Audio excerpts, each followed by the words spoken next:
सम्पूर्णमा म गठबन्धनको तर्फबाट सङ्घमा गङ्गा कार्की, प्रदेश कमा कुन्दनराज काफ्ले र प्रदेश खमा बर्मा लामालाई मतदान दिए। तपाईले गठबन्धनले विजय गराएको खण्डमा जनताका आधारभूत कुराहरूमा, समाजका आधारभूत कुराहरूमा, देशको आधारभूत कुराहरूमा र सम्पूर्ण मतदाताहरूलाई सुख दुःखमा साथ दिँदै समृद्ध दोलखा निर्माणको अभियानमा, पर्यटनको क्षेत्रमा, स्वास्थ्यको क्षेत्रमा, यातायातको क्षेत्रमा, शिक्षाको क्षेत्रमा, कृषिको क्षेत्रमा काम गर्ने कुरा तपाईहरुलाई वचनबद्धता जाहेर गर्छु। धन्यवाद। जय नेपाल। नमस्कार, म गङ्गा कार्की विश्व। म चाहिँ नेकपा माओवादीको पोलिट ब्युरो सदस्य, गठबन्धनको अहिले प्रतिनिधि सभाको उम्मेदवार र म चाहिँ यो निर्वाचनमा उम्मेदवारको रूपमा उठेको छु र अब मङ्सिर 4 गते हुने निर्वाचनमा सिङ्गो दोलखा जिल्लावासी त चाहिँ देश विदेशमा रहनुहुने सबै मतलब चाहिँ जिल्लामा आएर मेरा लागि र गठबन्धनका लागि यो राष्ट्रको सेवा गर्नका निम्ति मलाई एकपटक मौका दिनुहुनेछ। सबैले मलाई चाहिँ भोट हालेर विजय गराउनुहुनेछ भन्ने कुरा म अनुरोध गर्न चाहन्छु र आशा अपेक्षा राख्न चाहन्छु।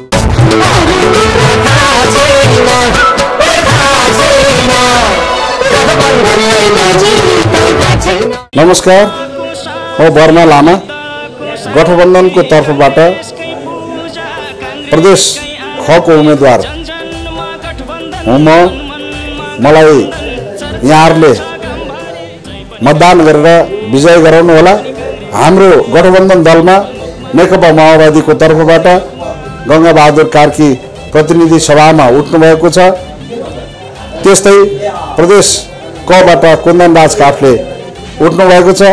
हाम्रो गठबन्धनको तीनैजना उम्मेदवारलाई जिताएर अगाडि बढाउन हार्दिक अनुरोध गर्दछु। धन्यवाद। जय नेपाल।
त्यति बेलाको दुर्गम सैलुङ गाउँपालिका अहिलेको र त्यो बेला मागापोवा गाविसमा जन्मेर त्यही बेला दुर्गा माविमा अध्ययन गर्थेँ। त्यो बेला चाहिँ मैले त्यहाँको तत्कालीन नेकपा एमालेको विद्यार्थी सङ्गठन अनेरा सोब्यू प्रारम्भिक कमिटीमा आबद्ध भएर त्यस पछाडिको मैले मेरो आफ्नो राजनीति यात्रा सुरु गरेको हुँ। म विशेष गरी त्यो बेला विद्यार्थी सङ्गठनको त्यहाँको तत्कालीन प्रारम्भिक कमिटीको अध्यक्ष हुँदै गौरीशङ्कर क्याम्पसमा पनि म सदरमुकाम चरिकोटको गौरीशङ्कर क्याम्पसमा पनि म आफू चाहिँ त्यहाँको प्रारम्भिक कमिटीको अध्यक्ष, त्यस पछाडि त्यहाँको स्वतन्त्र विद्यार्थी युनियनको निर्वाचनमा म आफू चाहिँ सोब्यू सचिवको रूपमा चाहिँ म त्यहाँ निर्वाचित भएँ र त्यस पछाडि पार्टीको विभिन्न कमिटीको चाहिँ पदीय जिम्मेवारीमा रहेर आजको यो ठाउँसम्म आइपुगेको हुँ। र राजनीतिमा धेरै कुराहरू चाहिँ पदले मात्रै निर्धारण पनि गर्दैन र नेकपा एमालेको सन्दर्भमा कुरा गर्नुपर्दा हाम्रो अभियान अहिले उत्तरी क्षेत्र दोलखाको प्रदेश सभा क र ख को पनि र प्रतिनिधि सभाको पनि दोलखाको उत्तरी क्षेत्र लामा बगर र गौरीशङ्करबाट हामीले चुनावी अभियान सुरु गरेका छौँ र अन्य पार्टीहरू पनि सँगसँगै हामीभन्दा पछि अभियानमै हुनुहुन्छ। गठबन्धन चाहिँ अहिलेको सन्दर्भमा अलिक फरक नै छ। नेकपा एमाले तत्कालीन समयमा पनि गठबन्धन गरिसकेको हो।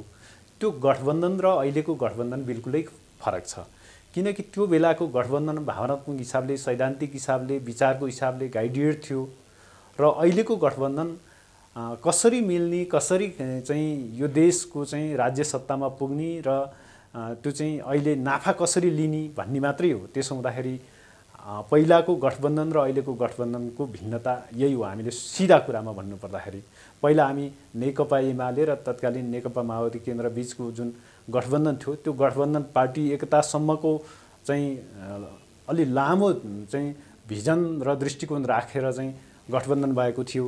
त्यो गठबन्धनले साँच्चै देशका निम्ति केही उथलपुथल ल्याउँछ, त्यो ढङ्गबाट काम हुन्छ भन्ने हाम्रो अपेक्षा थियो र कार्यकर्तामा पनि त्यो चाहना थियो। तर अहिलेको गठबन्धनमा जुन हिसाबले 5 दलीय गठबन्धन, 6 दलीय 7 दलीय गठबन्धन छ, त्यो सन्दर्भमा उहाँहरूको गठबन्धन चाहिँ म त्यति धेरै ड्युरेबल देख्दिनँ। हाम्रो गठबन्धन चाहिँ र उहाँहरूको गठबन्धनमा धेरै कुरा फरक छ। आज नेकपा एमालेको पछि नेकपा एमालेको चुनाव चिन्ह सूर्य चिन्ह लिएर कोही चाहिँ निर्वाचनमा जान चाहन्छ भने हामीले उहाँलाई पार्टीको मापदण्डभित्र रहेर, पार्टीको निर्देशनभित्र रहेर चाहिँ चुनाव लड्न चाहन्छ भने नेकपा एमाले त्यो ढङ्गबाट चाहिँ गठबन्धन गरेको हो। अन्यथा अन्य पार्टीहरूको सन्दर्भमा त हामीले त रोजेर हामीभन्दा बाहेकका सन्दर्भमा हामीले चाहिँ नेकपा एमाले चाहिँ त्यो ढङ्गबाट गठबन्धन गरेको छ र सबै ठाउँमा हामीले गरेका होइनौँ। र उहाँहरूको हेर्नुहुन्छ भनेदेखि त गठबन्धनको साथीहरूको हेर्नुहुन्छ भने त अहिलेलाई मलाई जुन भए पनि हुन्छ, जसरी भए पनि हामीलाई यति भए पुग्छ, तपाईँहरू अरू सबै लिनुहोस् भन्ने स्थितिमा उहाँहरू पुग्नु भएको छ। त्यसो हुँदा भोलिको दिनमा यो गठबन्धन मङ्सिर 4 पछिको परिस्थितिमा उहाँहरू पुग्नै सक्नुहुन्न। एक ठाउँ हुनुहुन्छ भन्ने त कुनै ग्यारेन्टी त छँदै छैन। त्यसो हुँदाखेरि मङ्सिर 4 पछि चाहिँ विभिन्न सवालहरू छन्। त्यसमा राष्ट्रपति, उपराष्ट्रपति, प्रधानमन्त्री, विभिन्न मन्त्रालयहरूको भागबण्डा अनि राजदूतहरूको नियुक्ति, विभिन्न चाहिँ संवैधानिक नियुक्तिहरूको सन्दर्भमा उहाँहरूको बिचमा कहीँ न केही हिसाबको लेनदेन हुन्छ। त्यो लेनदेन सबै हिसाबले मिल्छ भन्ने त छैन। त्यो लेनदेन ठ्याक्कै नमिल्ने बित्तिकै अहिले भएका चाहिँ 5-7 वटा दलहरू जो छ उनीहरूको चाहिँ बिचमा कसैले चाहिँ रोजेको चिज माग्ला, मैले तपाईँसँग कुनै चिज रोजेको चिज, मलाई मन परेको चिज मैले मागेँ भने तपाईँले त दिनुहुन्न नि। त्यो नदिएको सन्दर्भमा मेरो मनमा मसँग कहीँ न कहीँ विभिन्न हिसाबले त त्यहाँनिर त वितृष्णा त पैदा हुन्छ। त्यसो हुँदा गठबन्धनको सन्दर्भमा पनि खटपट सुरु हुन्छ। गठबन्धनको सन्दर्भमा जब चाहिँ कसैले राष्ट्रपति खोजेको छ, कसैले प्रधानमन्त्री खोजिएको छ, कसैलाई चाहिँ एउटा पावरफुल मन्त्रालय चाहिएको छ, त्यो सन्दर्भमा उहाँहरूले चाहिँ भनेको मन्त्रालय नपाउँदा, राष्ट्रपति नपाउँदा, अर्थात् प्रधानमन्त्री चाहिँ म हुन्छु भनेर भन्ने सन्दर्भमा उहाँहरूले चाहिँ त्यो चिज नपाउँदाखेरिको अवस्थामा गठबन्धन चाहिँ टिक्दैन। नटिकेको अवस्थामा आज जुन हिसाबले प्रचण्डले चाहिँ उहाँ गोर्खाबाट चाहिँ म प्रधानमन्त्री हुन्छु, अबको प्रधानमन्त्री म हुँ, हिजोको मात्रै पत्रिकामा खबर आएको छ, अबको प्रधानमन्त्री म र यहाँको चाहिँ प्रदेश सभाबाट उठेको चाहिँ कङ्ग्रेसको उम्मेदवार चाहिँ गण्डकी प्रदेशको चाहिँ मुख्यमन्त्री भनेर उहाँले घोषणा गर्नुभएको छ। ताकि अहिले कङ्ग्रेसभित्र हेर्नुहुन्छ भने देउबाभन्दा अरू मान्छे प्रधानमन्त्री बन्ने होडमै छैन। त्यसमाथि पनि त्यसले त्यो कुराले के निर्धारण गर्छ भनेदेखि भोलिका दिनमा मङ्सिर 4 पछिको जुन चुनावी परिणाम आउँछ त्यसले गठबन्धनको चाहिँ खुट्टा दरिलो छैन भन्ने कुरा चाहिँ स्पष्ट छ। त्यसो होइन, राजनीतिक पार्टीहरू सत्ता केन्द्रित हुन्छन् र सत्ताका निम्ति सत्तामा पुगेर जनताको अपेक्षाहरू, विकास निर्माण, सुशासन र जुन हामीले सुव्यवस्थाको परिकल्पना गरेका छौँ त्यो परिकल्पनालाई पुरा गर्ने माध्यम भनेको सत्ता हो। त्यसका निम्ति सत्तामा सबै राजनीतिक पार्टीहरू पुग्न चाहन्छन्। त्यसकारण हामीले नेकपा एमालेको सन्दर्भमा पनि त्यो कुरा लागू हुन्छ र नेकपा एमाले सत्तामा नपुगिकन त हामीले जुन हिजो मात्रै घोषणा गरेको चाहिँ घोषणापत्र छ त्यसको आधारमा नेकपा एमाले त त्यत्तिकै पर्चा बाँडे मात्रै त होइन, हामी सत्तामा पुग्छौँ। त्यो सत्तामा पुगेपछि तपाईँहरूको जनमत हामीलाई आवश्यकता हुन्छ, त्यसको आधारमा हामी यी कुराहरू गर्न सक्छौँ भनेर तपाईँहरूले हिजोको तपाईँहरूको पार्टीले घोषणा पत्र चाहिँ सार्वजनिक गर्नुभयो। धेरै टाढा नजाउँ, दोलखाको हिसाबमा नेकपा एमाले के गर्नुभयो? होइन, दोलखाकै सन्दर्भमा आजको दोलखा जहाँ तपाईँ पनि जन्मिनु भएको छ, तपाईँ हुर्केको ठाउँ, हिजो दोलखामा हामीभन्दा अग्रजहरू जो राजनीतिमा हुनुहुन्थ्यो उहाँहरूले नेतृत्व दिँदै गर्दाखेरि पनि दोलखाका धेरै कुराहरू चाहिँ गणना गर्न सक्ने भन्न मिल्ने कुराहरू धेरै छन्। हिजो हामीले विद्यालयमा अध्ययन गर्दै गर्दाखेरि 10वटा 12वटा भन्दा हाई स्कुलहरू थिएनन्। 2062 सालसम्म आइपुग्दाखेरि जम्मा 19वटा चाहिँ 21वटा चाहिँ 19देखि 21वटा चाहिँ माध्यमिक विद्यालयहरू थिए।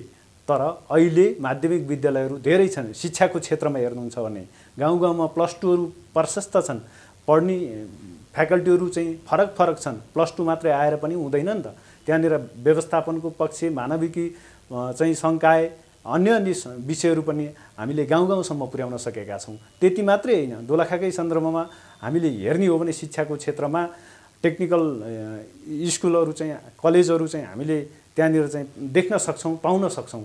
त्यसले के गर्छ भन्दा विकासको चाहिँ सन्दर्भमा एउटा चाहिँ महत्त्वपूर्ण आधार चाहिँ शिक्षाले तयार गर्छ। त्यसकारण त्यसो हुँदा हामीले शिक्षाको क्षेत्रमा त्यो कुरा गऱ्यौँ भने आज दोलखाको सबै पालिकाहरूमा, सबै पालिकाको सबै वडाहरूमा हामी सडक देख्न सक्छौँ। त्यो सडक कसको पालामा सुरु भयो भन्दा त्यो नेकपा एमाले सुरु गरेको सडक। आफ्नो गाउँ आफै विकास गरौँ भन्ने जुन नारा थियो, त्यो नाराको चाहिँ सुरुवाती चरणबाट त्यसको विकास भयो। तत्कालीन रूपमा द्वन्द्वको कारण हामीले भन्या जस्तो सबै ठाउँमा हामीले ट्र्याकहरू खोल्न सकेनौँ होला। तत्कालीन समयमा द्वन्द्वकै कारण हो। तत्कालीन माओवादी साथीहरूले त्यसको जवाफ दिनु होला। तर नेकपा एमालेको नेतृत्वमा, नेकपा एमालेको अगुवाईमा आजको विकास, आजको हरियाली, आजको जुन हामीले सहजता प्राप्त गरेका हौँ। फेरि त्यसो भन्दै गर्दाखेरि अरूले केही गरेका छैन भन्ने कुरा होइन। त्यसो हुँदा उहाँहरूको सन्दर्भमा पनि नेकपा एमालेको सन्दर्भमा हामीले यो कुरा गऱ्यौँ भनेर चाहिँ हामीले भने हौँ। माओवादीहरूले पनि गर्नुभएको होला, काङ्ग्रेसले पनि त्यो कुरामा केही न केही उहाँहरूको पनि भूमिका होला। तर नेकपा एमालेको लिडरसिपमा यी सबै कुराहरू भएका हुन्। मैले भनिहालेँ दुईटा कुरा। पहिलो कुरा, विकासको परिभाषा हामीले के हो भनेर बुझ्न जरुरी छ। अहिले हामी मोबाइलमा जुन हिसाबले देख्छौँ, युट्युबमा जुन हिसाबले समृद्ध देख्छौँ, त्यो विकास खोज्ने हो कि अर्थात् अर्को चाहिँ हामीले चाहिँ हार्डवेयर डेभलपमेन्ट र सफ्टवेयर डेभलपमेन्ट, यसलाई यसरी पनि भनौँ। र यो हार्डवेयर डेभलपमेन्टमा देखिने कुरा चाहिँ सडकको कुरा भयो, पूर्वाधारका कुराहरू भयो होइन, र सफ्टवेयर डेभलपमेन्टका कुराहरू चाहिँ ज्ञानगुणका कुरा जसले हामीलाई चाहिँ सिकाइसँग सम्बन्धित गराएर अगाडि बढाउँछ। मेलुङको सन्दर्भमा जुन भिडियो अहिले आएको छ, नेकपा एमालेको श्रद्धेय अध्यक्ष नरबहादुर श्रेष्ठको त्यो भिडियो उहाँहरूले त्यो चाहिँ पब्लिस गराउन मिल्छ कि मिल्दैन? तपाईँहरू आफै पनि स्वयं मिडियाकर्मी हुनुहुन्छ, सञ्चारकर्मी हुनुहुन्छ होइन। त्यसो हुँदा त्यो भिडियोले यो बेला प्रसारण गर्ने हो कि नगर्ने हो, त्यसले त्यो त कार्यकर्ताले गरिरहेछन् पक्ष विपक्ष रहेर। मिडियाकर्मीहरूले चाहिँ त्यो प्रसारण गरेको होइन। तथापि तत्कालीन समयमा उहाँको त्यो चाहिँ नियतवश त्यसो गरिएको भिडियो हो। त्यसमा तपाईँ आफै पनि त्यहाँको भएको हुनाले तत्कालीन समयमा परिस्थितिहरू फरक थिए होलान्। अब पानी परेको छ, बाटो चाहिँ एकदम दुरावस्था छ भने त्यो त अहिलेको राज्यले सबै कुरा गर्न नसकेको कुरा त मेलुङको अध्यक्षले मात्रै गर्ने कुरा त भएन नि होइन। त्यो परिस्थिति त नेकपा एमालेलाई मात्र होइन होला नि त। त्यो परिस्थिति त त्यहाँ छवि लामालाई पनि होला, त्यो परिस्थिति युधिष्ठिर खड्कालाई पनि थियो होला, र अहिले पनि परिस्थिति त ती ठाउँहरूमा आइपुग्नुभएका आदरणीय नेताहरूलाई पनि त त्यो परिस्थिति चाहिँ सबै कुरा चाहिँ यही सरकारले मात्र गर्न सक्छ भन्ने हैसियत त होइन नि त। त्यसो हुँदा हामीले विकासको परिभाषा, हामीले चाहेको विकासको चाहिँ जुन परिकल्पनाको हाम्रा सोचहरू छ, त्यो सोचहरू के हो त? हामीले त्यो कुराबाट हामीले बुझ्ने कि नबुझ्ने, हाम्रो बुझाइमा पनि फरक बनाउने हो कि होइन? हामी पार्टीहरूको मात्रै पछि लागेर फलानो पार्टी देख्ने बित्तिकै विरोध गरिहाल्नुपर्ने, आज प्रचण्ड देख्ने बित्तिकै मैले आलोचना गरिहाल्नुपर्ने, शेरबहादुर देउवा देख्ने बित्तिकै मैले चाहिँ आलोचना गरिहाल्नुपर्ने परिस्थिति त होइन नि त। आज हाम्रो देशको, हाम्रो राज्यको सामर्थ्य पनि हेर्नु पर्यो नि त। गाउँपालिकाले सबै बाटोहरू पिच गर्न सक्ने, गाउँपालिकाले प्रत्येक वडाहरूमा चाहिँ एम्बुलेन्सको व्यवस्था गर्न सक्ने, र गाउँपालिकाले सबै स्कुलहरूमा चाहिँ प्राविधिक शिक्षालय चाहिँ साइन्स पढाउन सक्ने, डाक्टर पढाउन सक्ने होइन, नर्सिङ कलेजहरू खोल्न सक्ने हैसियत त राख्दैन नि त। त्यसो हुँदा हामीले यो सुरुवाती चरण हो। हामीले संविधानमै लेखेका छौँ कि अहिलेको परिस्थिति हामीले विकास र समृद्धिको आधार तयार गर्ने मात्रै हो। त्यसो हुँदा हामीले यो विकास र समृद्धिको आधार तयार गर्नका निम्ति हामीले यो कुरा बुझ्नु जरुर छ कि अहिलेको राज्य पुनर्संरचनाको प्रक्रिया, अहिलेको व्यवस्था हामी भर्खर सुरुवाती फेजमा छौँ। सबै दलहरूले चाहेको जस्तो, दलहरूले भने जस्तो, सोचे जस्तो, कार्यकर्ताले, आम नागरिकले खोजेको जस्तो आजको भोलि नै कायापलट हुने अवस्था स्थिति त्यो होइन। त्यसकारण हामीले हाम्रो विकासको बुझाइमा, हामीले हाम्रो चाहिँ जुन शिक्षाको बुझाइ छ त्यो शिक्षाको बुझाइमा पनि हामीले फरकपन ल्याउन जरुर छ। त्यसो हुँदा सिकाइको सन्दर्भमा पनि यो राज्यले गर्न सक्ने, यो चाहिँ व्यक्तिले गर्न सक्ने, यो गाउँपालिकाले गर्न सक्ने, यो केन्द्रीय सरकारले गर्न सक्ने, यो प्रदेश सरकारले गर्न सक्ने यी कुराहरू रहेछन् भन्ने कुरा चाहिँ हामी सबैले बुझ्न चाहिँ नितान्तै जरुरी छ। त्यसो हुँदा मात्रै हामी राजनीतिक पार्टीहरूले पनि यो चिज चाहिँ पोलिटिकल पार्टीहरूले गर्न सक्छ, यो कुरा नागरिकको तर्फबाट हुन सक्छ, यी कुराहरू युवाको तर्फबाट हुन सक्छ, यी कुराहरू वयस्कको तर्फबाट हुन सक्छ भन्ने कुराहरू हामीले गर्न सक्छौँ।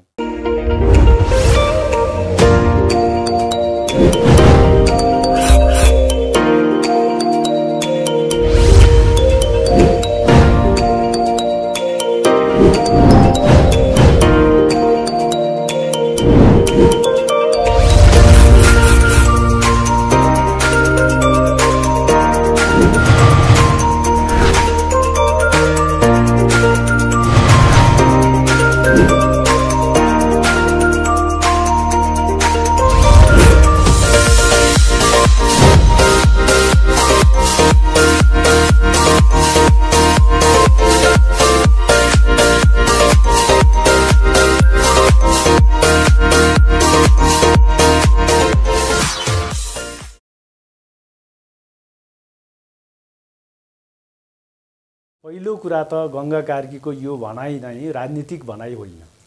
राजनीतिमा आज म भएँ भोलि म नहुन नि सक्छु। राजनीतिमा निरन्तरता हुनुपर्छ, निरन्तरता नै राजनीति हो भन्ने कुराको जुन बुझाइ छ त्यो बुझाइ उहाँको गलत बुझाइ हो। त्यसकारण बालकृष्ण शिवाकोटी चाहिँ आज नेकपा एमाले उठाएको उम्मेदवार हो। उहाँको नेकपा एमाले भित्रको उहाँले जति योगदान दिनुभएको छ, जति निरन्तरता उहाँको छ, माओवादी पार्टीमा विश्व कार्कीले जति लगानी गर्नुभएको छ, नेकपा एमालेमा बालकृष्ण शिवाकोटीले त्यति नै लगानी गर्नुभएको छ। बालकृष्ण शिवाकोटी उचाइको हिसाबले, तौलको हिसाबले गङ्गा कार्कीभन्दा कम होला, तर राजनीतिक हिसाबले, क्षमताको हिसाबले, विकास र समृद्धिप्रतिको उहाँको बुझाइको हिसाबले, उहाँको भिजनको हिसाबले उहाँभन्दा अब्बल नै म देख्छु। किनकि उहाँलाई उम्मेदवार बनाउँदा नेकपा एमाले जस्तो अहिले देशको सबैभन्दा ठुलो पार्टीले बनाएको उम्मेदवार लडतरो सामान्य खालको, अरूले आँक्न सक्ने सामान्य हैसियतको होइन। त्यसकारण पनि बालकृष्ण शिवाकोटीलाई नेकपा एमाले अगाडि सारेको हो। आज जुन हिसाबले तपाईँले कुरा राख्नुभयो, राजनीतिक रूपमा हाम्रो पार्टीभित्र केही कुराहरू होलान्, कमी कमजोरीहरू, तर हामीले त्यसलाई गलतलाई दोहोऱ्याउँदै गयौँ भने फरक कुरा हो। तर गलतलाई हामीले निरन्तरता दिएका छैनौँ। हिजो उहाँहरूले जुन हिसाबले माओवादीले 64 पछि निर्वाचन जित्नुभयो, सिङ्गो देशभरिको सदरमुकाम जति चाहिँ वाइसिलले कब्जा गर्ने भनेर उहाँहरूले एउटा ढङ्गबाट आतङ्कित बनाउनु भयो सदरमुकामहरूमा। तर आज त्यो ढङ्गको माओवादी पार्टी आज कहाँ छ? देशको त्यति बेलाको तत्कालीन पहिलो पार्टी आज तेस्रो पार्टीको रूपमा किन पुग्यो? यो कुरा चाहिँ तमाम नागरिकले सोच्न बाध्य हुनुपर्छ र जान्न बाध्य हुनुपर्छ।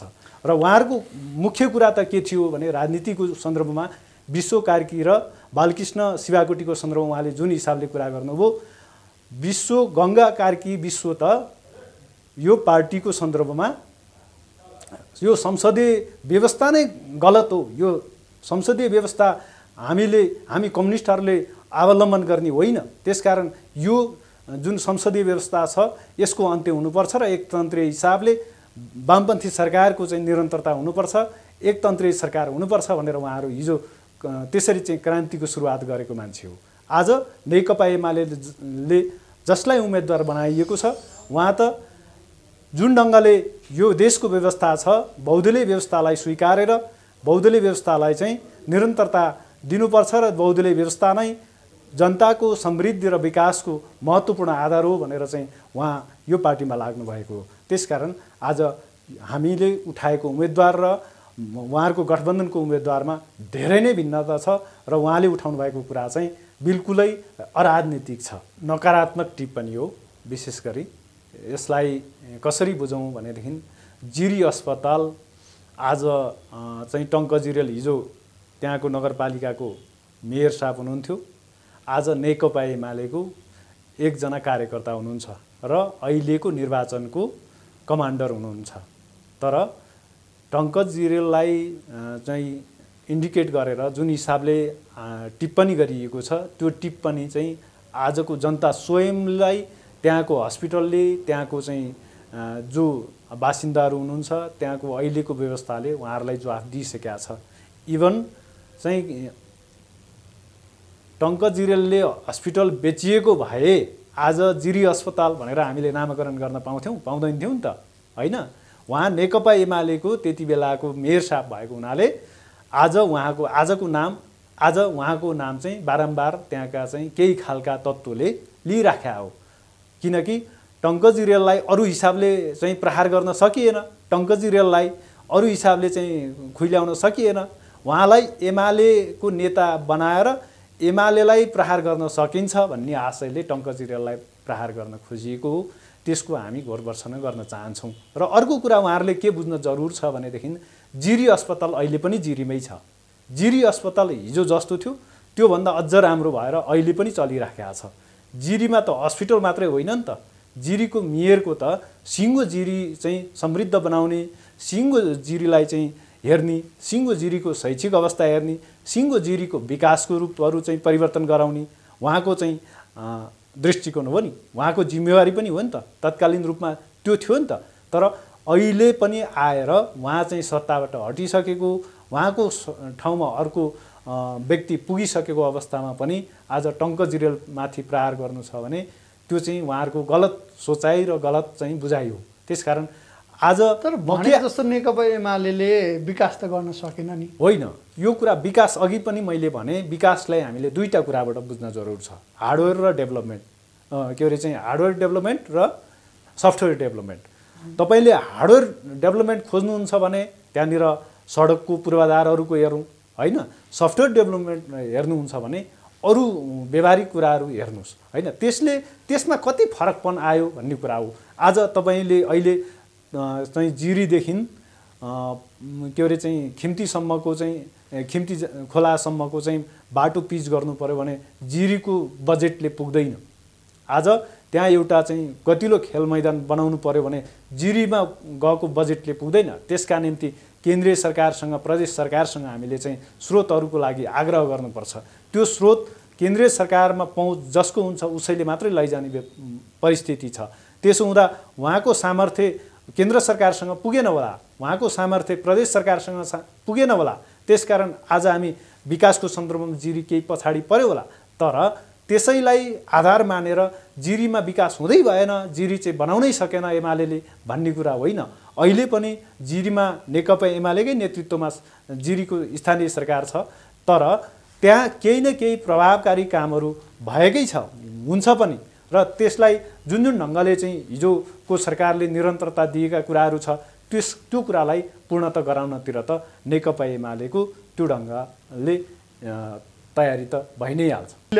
मैले तपाईँलाई यो कुरा के फेरि पनि भन्छु, नेकपा एमाले प्राविधिक कुरा मिलाउँदैन। नेकपा एमाले तयारी मात्रै गर्ने हो र त्यो भिजनको खाका मात्रै दिने हो। त्यसो भए तपाईँलाई यो भन्न मिल्छ नेकपा एमाले चाहिँ गफ मात्र दिने हो, तर काम चाहिँ नगर्ने हो भनेर बुझौँ। हामी सत्तामा पुगेपछि त्यसको कार्यान्वयनको पक्ष फरक हो। स्थानीय तहमा त तपाईँ त्यहाँ सरकारमै हुनुहुन्छ। अहिले जुन चाइनिज एम्बेसीसँग जिरी उच्च माध्यमिक विद्यालयको भवनको सन्दर्भमा तपाईँले कुरा उठाउनु भयो, तत्कालीन समयमा टङ्क जिरेल मेयर साहब हुनुहुन्थ्यो र त्यो बेला अहिलेको मेयर साहब मित्र जिरेल जो हुनुहुन्छ उहाँ र म शिक्षा मन्त्रालयमा हामी पुगेकै हो। शिक्षा मन्त्रालयमा पुगेर यसको चाहिँ के भयो त, कहाँ पुग्यो त, हामीले एग्रिमेन्ट गरेर पनि आजको मितिसम्म विद्यालय भवनको सुरुवात के अरे चाहिँ निर्माणको सुरुवात हुन सकेको छैन। यसको कारण के हो त भन्ने सन्दर्भमा हामीले त्यहाँ पनि छलफल गऱ्यौँ र त्यहाँ पनि बुझ्यौँ। धेरै प्रयत्नहरू हामीले गरेका छौँ। त्यो प्राविधिक कुराहरू चाहिँ हामीले मात्रै गरेर सम्भव हुने होइन, स्थानीय सरकारले मात्रै चाहेर हुने कुरा होइन। त्यसो त यदि हामीले चाहेको जस्तो हामीले भन्या जस्तो सबै कुरा एकै ढङ्गबाट एकैचोटि एकैसाथ हुने कुरा थियो भने त आजको समृद्धिका निम्ति तपाईँ र हाम्रो यो बहस नै हुँदैन थियो, होइन? यो विकासका निम्ति तपाईँ र मेरो बिचमा यो कुरा नै हुँदैन थियो। त्यसकारण यो प्रक्रियागत कुराहरूमा स्थानीय सरकारले चाहेर मात्रै पनि हुँदैन, यो प्रक्रियागत कुराहरूमा एकजना मेयरले चाहेर मात्रै पनि हुँदैन र एउटा पार्टीले मात्रै चाहेर पनि हुँदैन। त्यसका निम्ति तत्कालीन जो डोनर हो उहाँ पनि तयार हुनु पर्यो र जसले निर्माण गर्ने हो त्यो कम्पनी पनि। त्यसकारण मैले अघि भने नि यो बिल्कुलै एकजना लिडरमाथि एकजना व्यक्तिमाथि प्रहार गर्न खोजिएको एउटा गलत टिप्पणी र गलत चाहिँ प्रचार हो। त्यसकारण यस्ता प्रचारहरूलाई चाहिँ हामीले के गर्दा एमालेलाई कहाँनिर हिट गर्दाखेरि एमालेलाई चाहिँ प्रहार गर्न सकिन्छ भन्ने कोणबाट चाहिँ यो गठबन्धनमा आबद्ध साथीहरूले गठबन्धनका चाहिँ केही तत्त्वहरूले यो कुराहरू चाहिँ अगाडि बढाएको छ। यो चाहिँ हामी बिल्कुलै गलत हो भनेर भन्न सक्छौँ। कतिपय कुराहरू हामीले तत्कालीन 2074 को कुरामा तपाईँले जोड्नुभयो। भरतबहादुर केसी 2074 को निर्वाचनमा मेयर साहब जित्नु भएको हो। भरतबहादुर केसीको नेतृत्वमा नगरपालिकाले धेरै कुराहरू चाहिँ पुरा गर्नुभएको छ, विशेष गरी त्यति बेला नै। र कतिपय कुराहरू जो चाहिँ नगरको प्रतिष्ठाको प्रोजेक्टहरू छ, परियोजनाहरू छ, त्यो परियोजनाहरू चाहिँ अहिले सम्पन्न हुने चरणमा छ र त्यति बेलाका आधारहरू नै अहिलेको नेकपा एमाले प्रदेश खको विजयको आधार हो। सिधै त्यो होइन। नेकपा एमाले जुन हिसाबले आफ्नो चाहिँ क्षेत्रहरूमा आफूले आफ्नो नेतृत्वमा चाहिँ विकासका कामहरू गरे, त्यो ठाउँहरूमा कतिपय कुराहरू त्यहाँको चाहिँ त्रुटिगत कुराहरू भयो होलान्, तर त्यसलाई नै सबै हिसाबले भ्रष्टाचार, सबै हिसाबले चाहिँ करप्सन भयो भन्ने कुरा हुँदैन। र कतिपय कुराहरू जस्तो भीमेश्वर नगरको चाहिँ गौरवको योजनाहरू छन्। अहिले भीमेश्वर नगरकै जिल्ला प्रशासन कार्यालय अगाडि चाहिँ करोडौँको चाहिँ रङ्गशाला निर्माणको क्रममा छ, त्यो कुरा देखाउनुहोस् न।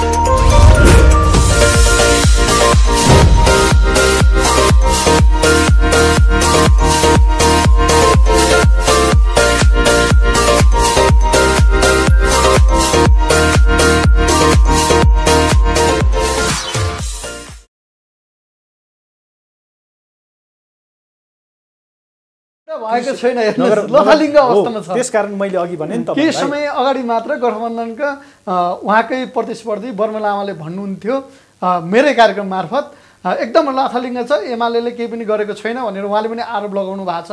कतिको सम्पन्न भयो र कसरी चाहिँ सम्पन्न गर्नुहुन्छ र भोलि जनताले चाहिँ कुन आधारमा चाहिँ नेकपा एमालेका उम्मेदवारहरूलाई भोट हालेर जिताउने, जिताए पछाडि त्यसकारण भन्दैछु नेकपा एमालेको नेतृत्वमा त्यो रङ्गशाला गौरीशङ्कर क्याम्पससँगै जोडिएको कभर्ड हल, त्यस पछाडि साधो बाटो चोकमै भएको चाहिँ नगरपालिकाको कमर्सियल बिल्डिङ अहिले बन्दैछ। र हिजो अस्ति भर्खरै ईश्वर नारायण मानन्दरले चाहिँ यो चाहिँ मेरो गौरवको प्रोजेक्ट हो भन्ने हिसाबले आशयका साथ साधो बाटो चोकमा चाहिँ एउटा चाहिँ पावरफुल लाइट एकदमै चारैतिर चाहिँ फिजाउने चाहिँ लाइट राख्नु भएको छ होइन। हिजो त्यो योजनाहरू भनेको हिजो नेकपा एमालेको नेतृत्वमा जुन हिसाबले तयारी गरेको थियो त्यो प्रोजेक्टहरू हो। र आज हामीले किन नेकपा एमालेलाई भोट हाल्नुहोस्, तपाईँले भोट हाल्नुपर्छ भनेर भन्दैछौँ भने आज हामीले हिजो गरेका कुराहरू केही कुराहरू बाँकी छन्, महत्त्वपूर्ण योजनाहरू छन्। सैलुङ र भीमेश्वर नगर, कालिन्चोक र भीमेश्वर नगर र बैतेश्वर र भीमेश्वर नगर जोडिने केही गौरवका योजनाहरू छन्। ती योजनाहरू फुलफिल गर्नका निम्ति चाहिँ नेकपा एमालेको चाहिँ त्यहाँनिर पहुँच पुग्नुपर्छ। नेकपा एमालेले सुरु गरेको योजनाहरू पुरा हुनका निम्ति नेकपा एमालेले जित्नुपर्छ। त्यसकारण नेकपा एमालेलाई जिताउनुपर्छ। त्यति मात्रै होइन, नेकपा एमालेले जुन हिसाबले चाहिँ आफ्नो अभियानहरू सुरु गरेको छ त्यो अभियानलाई चाहिँ साकार पार्नका निम्ति पनि नेकपा एमालेको उम्मेदवारलाई चाहिँ तपाईँहरूले भोट हाल्नुपर्छ भनेर हामीले आग्रह गर्ने हो। अन्यथा अर्को कुरा के हो भनेदेखि जुन हिसाबले भीमेश्वर नगरमा केही पनि गरिएको छैन, केही पनि भएको छैन भन्ने कुरा त आज नेपाली काङ्ग्रेसले जितेको मेयर साहब त त्यहीँनिर हुनुहुन्छ नि, उहाँहरूले पनि भन्नु होला नि, देख्नु होला नि त। त्यो कुरामा उहाँहरूले पनि टिप्पणी त राख्न सक्नुहुन्छ नि। हिजो भरतबहादुर केसीले सुरु गरेको प्रोजेक्टहरू उहाँहरूले फेल गराउन सक्नुहुन्छ नि। कार्यान्वयनको सन्दर्भमा त उहाँहरू पनि साक्षी त हुनुहुन्छ नि। जनताको अगाडि नगरेको कुराहरू त केही पनि छैन होला नि, उहाँहरूले त्यो बिचमा गएर नगरपालिकामा चाहिँ उहाँहरूले कुरा राख्न सक्नुहुन्छ नि। त्यसकारण हामीले केही यस्ता खालका चाहिँ परियोजनाहरू सुरु गरेका छौँ नेकपा एमाले, त्यसकारण जित्नुपर्छ। नेकपा एमाले नै हो, नेकपा एमालेकै नेतृत्वमा हो चाहिँ सदरमुकाम चरिकोटबाट चाहिँ सिंगटीसम्मको बाटो, मुडेदेखि मेलुङसम्मको बाटोको परिकल्पना त नेकपा एमालेको त्यति बेलाको चाहिँ परिकल्पना हो नि।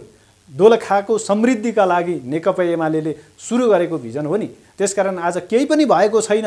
सुनखानी साङ्बा सडकको सन्दर्भमा पनि हामीले त्यति बेला सुरु गरेको ट्र्याक हो नि। तत्कालीन परिस्थिति कार्यान्वयनको चरणमा कसले के गर्यो होला फरक कुरा हो, तर त्यो सबै योजनाहरू चाहिँ नेकपा एमालेको नेतृत्वमा नेकपा एमाले देखेको सपना हो। त्यसकारण यो सपनालाई साकार बनाउनका निम्ति यो आधारहरू चाहिँ फेरि पनि तयार पार्नका निम्ति नेकपा एमालेको सूर्य चिन्हमा मतदान गर्नुपर्छ भन्ने हाम्रो जोड बल हो। तत्कालीन समयमा नेकपा एमाले सरकारमा हुँदाखेरिको कुरा तपाईँले उठाउनुभयो हो। कतिपय अवस्थामा मिडियामा यो कुराहरू आएको छ, तर अहिले तपाईँले देख्नुभयो भने फिल्म सिटीको सन्दर्भमा त्यहाँका लागि त्यो ठाउँसम्म पुग्नका लागि जति पूर्वाधार बन्नुपर्ने बाटो पिच भएको छ, बाटोको कामहरू सम्पन्न भएको छ।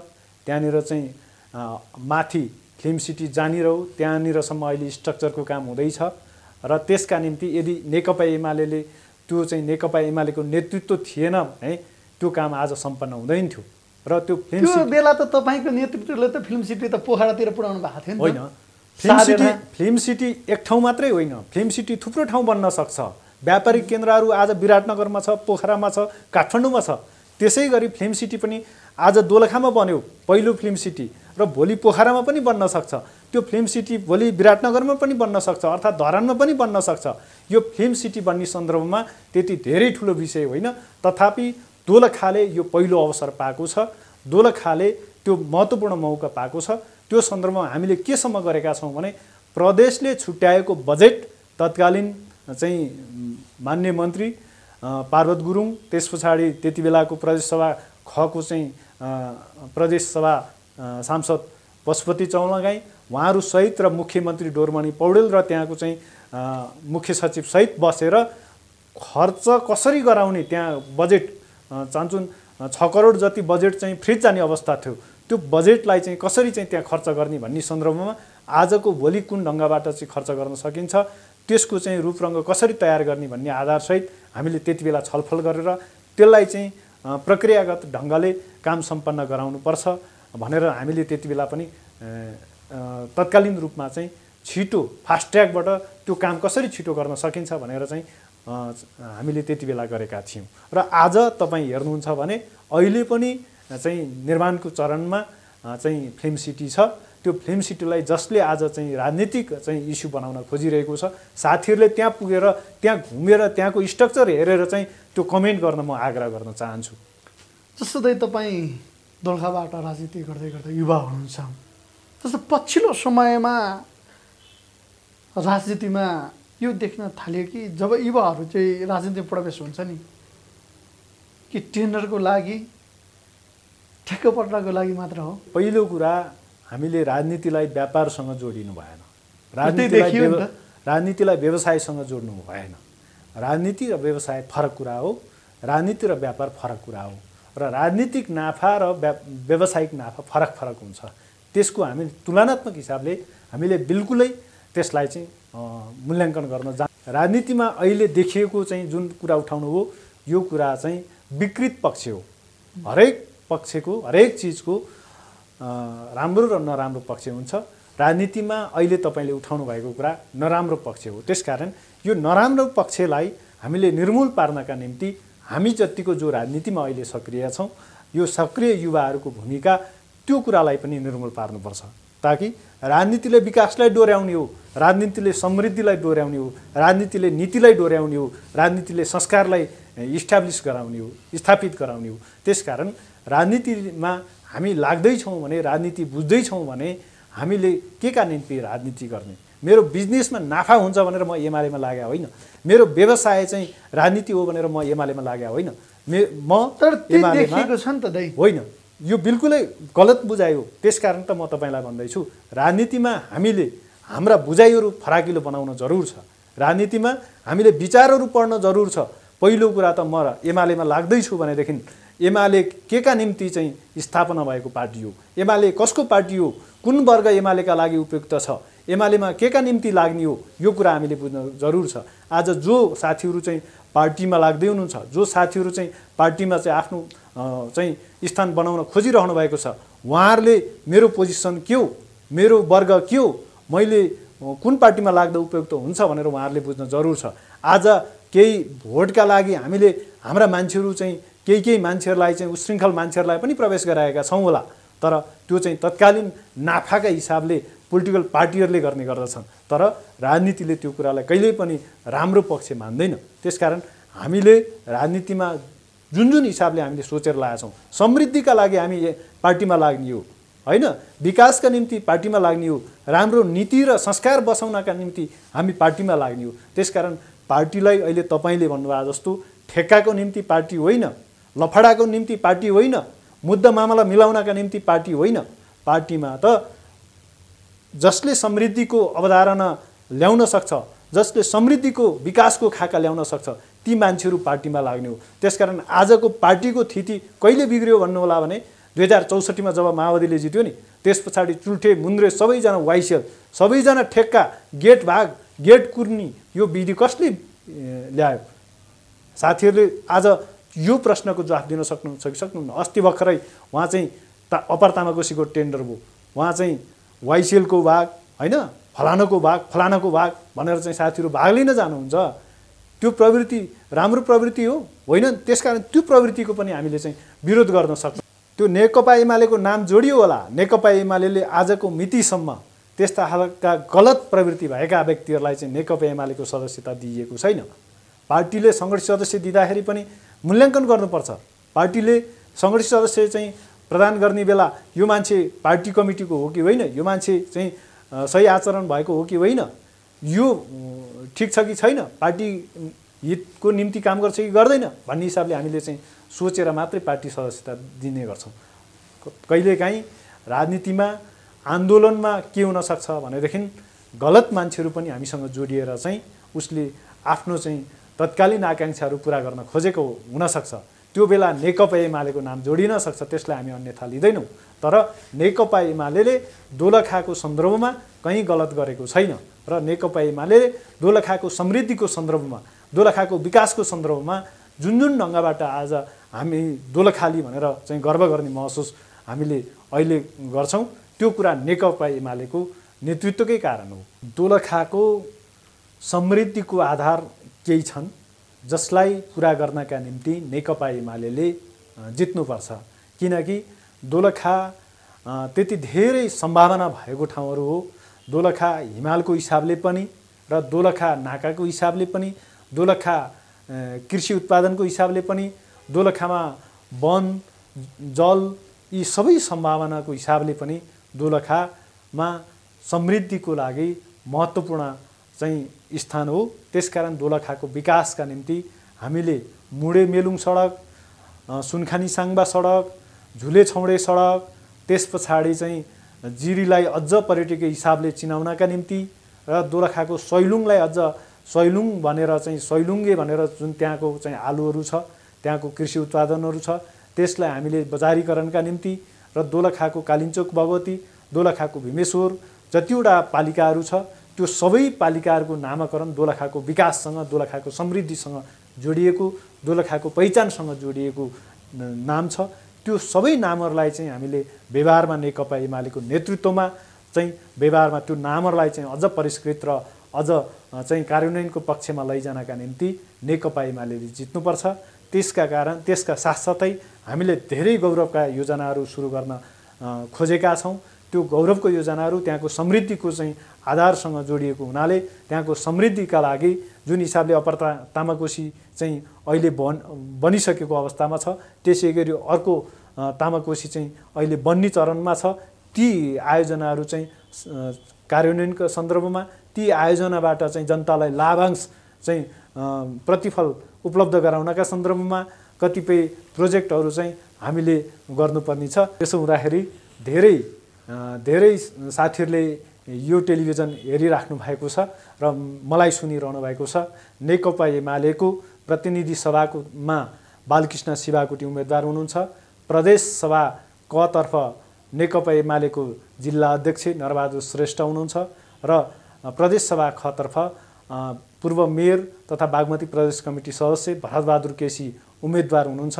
उहाँहरूलाई सूर्य चिन्हमा मतदान गरी विजयी गराइदिनु हुनको लागि म यहाँहरू सम्पूर्णमा हार्दिक अनुरोध गर्न चाहन्छु। पहिलो भेटमै भुतुकै म पनि देख्न थाले नानीदै सपनी माया तिमी आडैमा बस्दा माया तिमी आडैमा बस्दा जाडो भई हावाले हानेर ओडे हुन्छ पछ्यौरी तानेर। नमस्ते, म लोक गायिका प्रमिला दोङ। तपाईहरू हेर्दै हुनुहुन्छ गीत सङ्गीत टिभी। सम्पूर्णमा म गठबन्धनको तर्फबाट सङ्घमा गङ्गा कार्की, प्रदेश कमा कुन्दनराज काफ्ले र प्रदेश खमा बर्मा लामालाई मतदान दिए।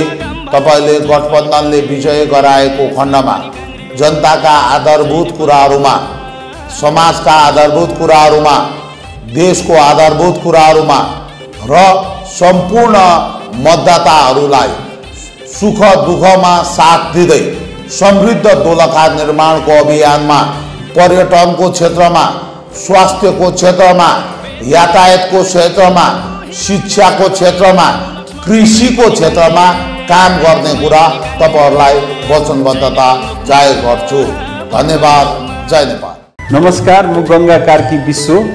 म चाहिँ नेकपा माओवादीको पोलिट ब्युरो सदस्य, गठबन्धनको अहिले प्रतिनिधि सभाको उम्मेदवार र म चाहिँ यो निर्वाचनमा उम्मेदवारको रूपमा उठेको छु र अब मङ्सिर 4 गते हुने निर्वाचनमा सिङ्गो दोलखा जिल्लावासी त चाहिँ देश विदेशमा रहनुहुने सबै मतलब चाहिँ जिल्लामा आएर मेरा लागि र गठबन्धनका लागि यो राष्ट्रको सेवा गर्नका निम्ति मलाई एकपटक मौका दिनुहुनेछ। सबैले मलाई चाहिँ भोट हालेर विजय गराउनुहुनेछ भन्ने कुरा म अनुरोध गर्न चाहन्छु र आशा अपेक्षा राख्न चाहन्छु।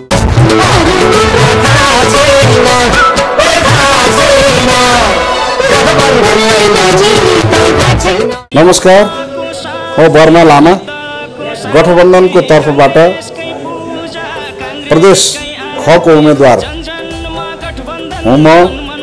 मलाई यहाँहरूले मतदान गरेर विजय गराउनु होला। हाम्रो गठबन्धन दलमा नेकपा माओवादीको तर्फबाट गङ्गाबहादुर कार्की प्रतिनिधि सभामा उठ्नुभएको छ। त्यस्तै प्रदेश कबाट कुन्दनराज काफ्ले उठ्नुभएको छ। हाम्रो गठबन्धनको तीनैजना उम्मेदवारलाई जिताएर अगाडि बढाउन हार्दिक अनुरोध गर्दछु। धन्यवाद। जय नेपाल।